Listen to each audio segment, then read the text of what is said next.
Now today we can see the market is down a little bit. Yesterday was up. It lost some of its push, and we're still seeing the chaos, and it is going to continue.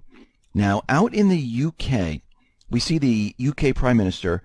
Well, the office posted the 6-page letter that was delivered by the UK to the EU, triggering Article 50 and officially starting the 2-year Brexit process.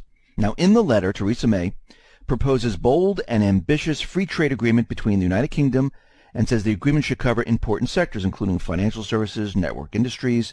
Some of the key highlights from the letter are as follows. UK seeks to minimize disruption in Brexit talks. UK seeks technical talks on policy details ASAP. UK's May wants to avoid return to hard Irish border. UK seeks implementation periods to ease transition to Brexit. UK seeks free trade agreement that includes finance. And we can see, well, things are already in process. Things are moving forward. And we will have to wait and see how this whole process runs. It's going to take 2 years from this point. Now, out in Greece, we see the Syriza government. Well, they are looking to cut pensions. They're looking to cut salaries and expenses from parliamentary deputies. Now, the proposal is for a 50% cut in pensions for former deputies and ministers, a significant reduction in monthly wages, a smaller number of policemen guarding them, as well as a ban of the use of state vehicles. Now, this is austerity. A lot of individuals out in Greece saying this should have been done a long time ago instead of bringing it on the people. And this is a very hot topic when they're talking about deputy salaries, especially in the Greek media, because it creates social tension. People are very upset. Why do we always have to sacrifice when these government officials, they're making a lot of money. They're using all these vehicles. They're getting these great pensions. They have great health care. Ooh, it sounds like the United States. Again, the government people, that should be the first place where you cut. Get rid of the pensions, get rid of the salaries, get rid of the state vehicles, use your own. Whatever you have to do, that's where you cut.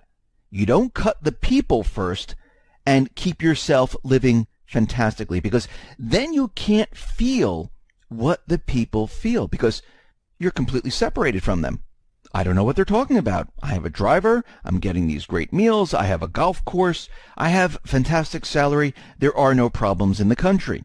And I agree with that. Even here in the United States, when the government shuts down because they don't raise the debt ceiling, those people who are in power in Congress, well, shut down the golf course, shut down the hotel expenditures, get rid of their health insurance, get rid of their pensions, one at a time instead of affecting the people. That's where they should be doing it so they realize what is going on. Now, yesterday we talked about how the conference board reported that consumer confidence is the highest that they've ever seen. Now remember, the conference board, well, they get grants from the government, and that's manipulated to make you think that everything is fantastic. And when we look at it, what do we see? Well, we see what we always seen in the past, where the Gallup survey, where they survey a random group of about 3,500 adults, they found something completely different than what the government is putting out there, which we've seen this in the past. What they're saying is that the Americans' confidence in the U.S. economy tumbled along with the Dow Jones Industrial Average last week. It's still in positive territory, but it has dropped 6 points the week ending March 26th. This is the lowest weekly average since the presidential election in November. So the Gallup survey is reporting something completely different than the conference board.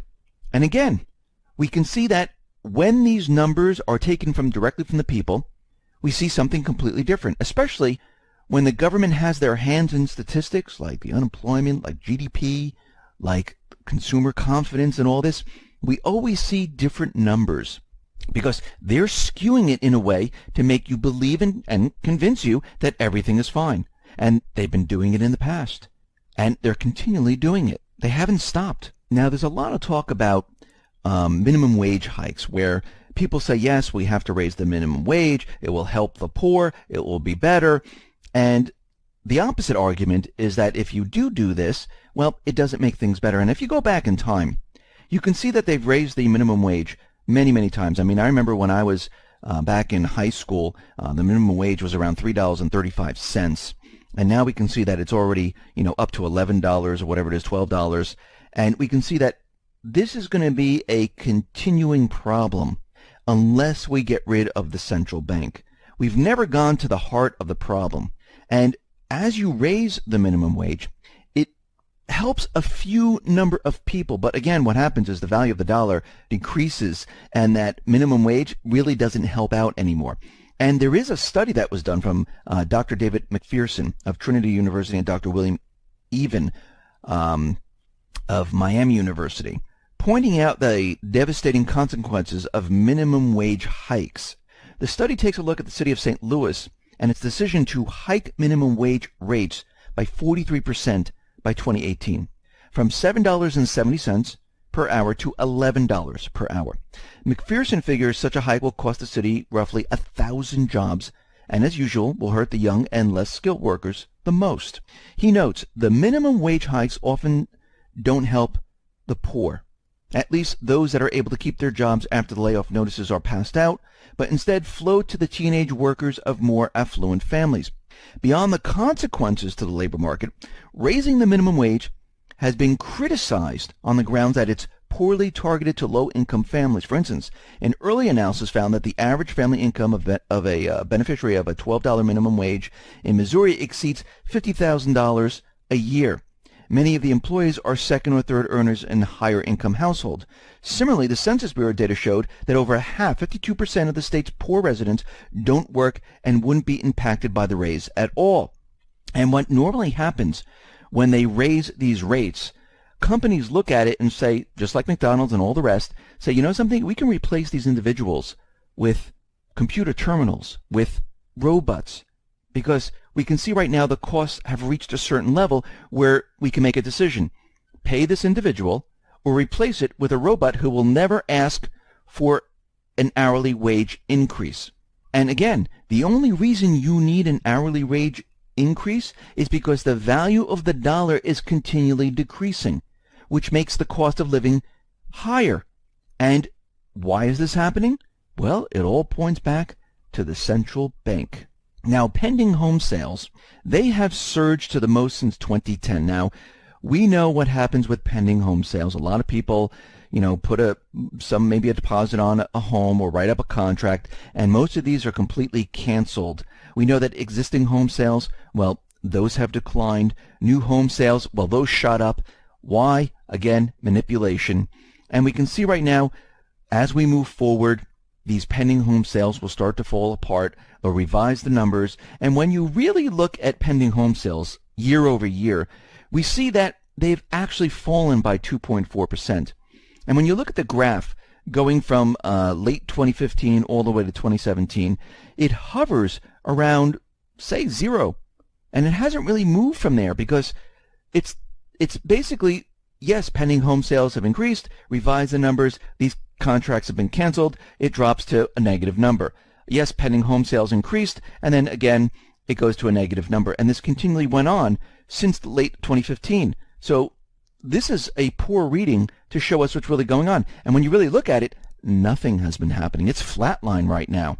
Now, there's a lot of talk about Obamacare and how this is going to explode. Now, we see the whole thing deteriorating very, very quickly. Now, the Atlanta Journal-Constitution pointed out that the Trump administration has until May 22nd to decide whether they will continue to pursue the Obama administration's appeal to provide subsidies to insurers who participate in the federal exchanges.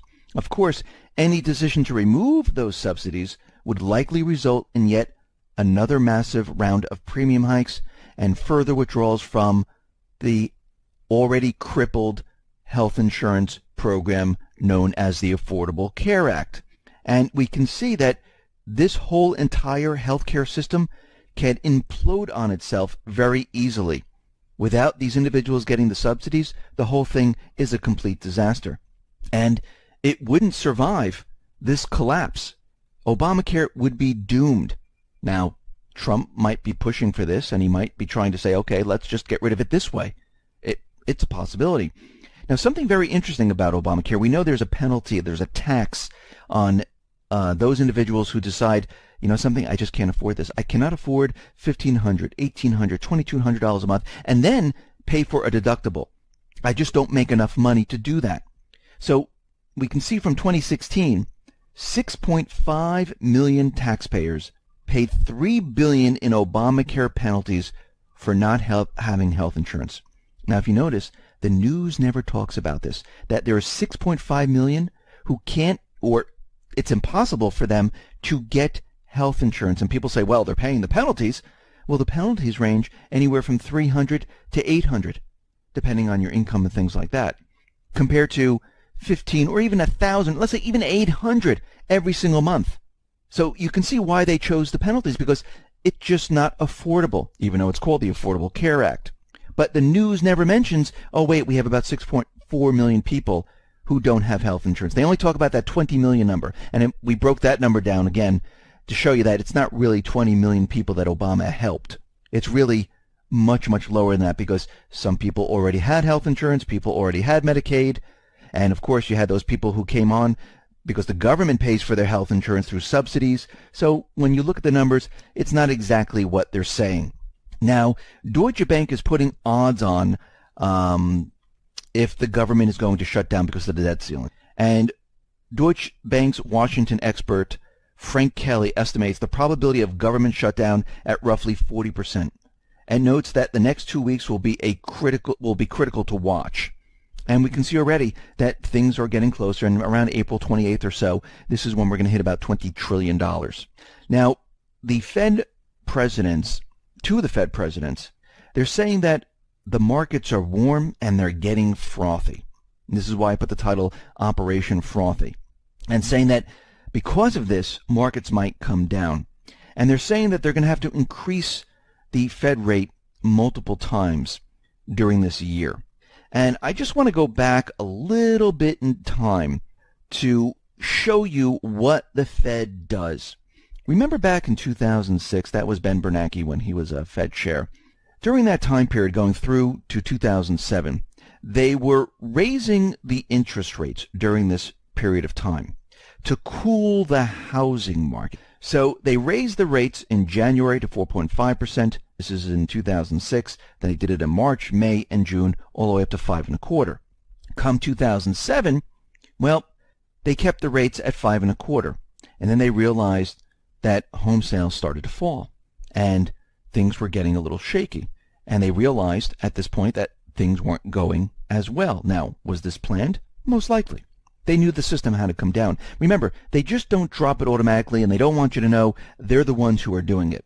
So come September 18th of 2007, they started to lower the rate, 4.75, 4.5.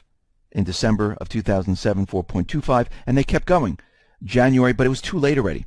They already started a chain reaction during this period. So January of 2008, they lowered to 3.5, and then January 30th of the same month, they lowered it to 3. Then March, 2.25, April, 2%. So they kept lowering it, trying to stop what was coming. Here we are in 2017. They raised it in 2016. They raised it in 2017. They're going to be raising it again, and they want to do it like another 3 times, which shows you they're preparing to bring the system down. Because when they started this, they noticed back in 2007, around September or so, when they started to lower the rate, that things were rapidly falling apart.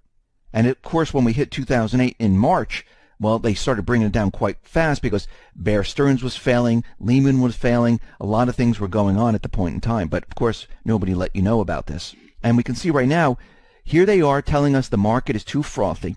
They're telling us they have to raise the rates, and we can see what's going to happen. It's going to start a chain reaction. Remember, they're raising it this time into a very weak economy. Actually, the economy is one gigantic illusion. And as they raise the rates, of course, what's going to happen is they're going to say, okay, things are rapidly falling apart. We're going to see house sales slow again, because that's going to slow just like it did back in 2007. Sales are going to come to a screeching halt. Prices are going to start to fall. A lot of people are going to be out of the market. They won't be able to afford homes. The market's going to start to fluctuate quite a bit. It's going to start coming down quite a bit. And all of a sudden, when they hit that point in time and the chain reaction is going, they're going to start decreasing the interest rates, just like they did back in 2007 going into 2008. And we're going to see the process has started already because they already started the process because they know what will trigger the market to come down. They know what will trigger the housing market to come down. We're following the same exact path. So you know what you need to do? You need to get prepared because they're already signaling, they're already telling you what they're doing right now. And back then, if you want to go back in time to 2006, well, they had to raise the interest rates to cool the housing market. That's what they said back then. Now they're raising the interest rates to calm the markets down. And of course, by the time they're finished, everyone will forget what they've done, and all they will see is the entire economy falling apart. Now, of course, they're going to lay blame probably to Trump, most likely maybe to someone else or another group or country, but the blame will always be shifted away from them. So we're already in that process. The economy is already set to come down. They've already made the decision, and they're not going back on it, so get prepared. Listen, everyone, thanks a lot for listening. Be well, be safe, and especially be prepared.